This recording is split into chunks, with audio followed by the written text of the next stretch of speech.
Hello, welcome back to AJM Learn. Today I'm going to show you how to use CSS to change a navigation links like text on hover. So this came to mind. Sometimes I want to name a nav link, what makes sense for SEO or just for like clarity purposes, like shop or store or whatever.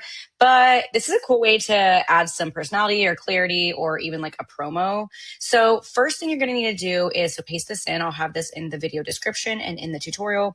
You're going to need to change this number in both places to correlate with the word you want to change. So it's mine. I'm going to do the third one in my list.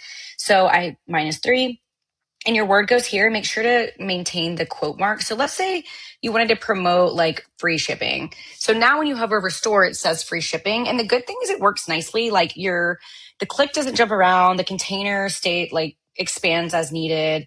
And it's just CSS, no Java. So it's pretty cool. I post every week, so if you like learning cool things about Squarespace, make sure to subscribe.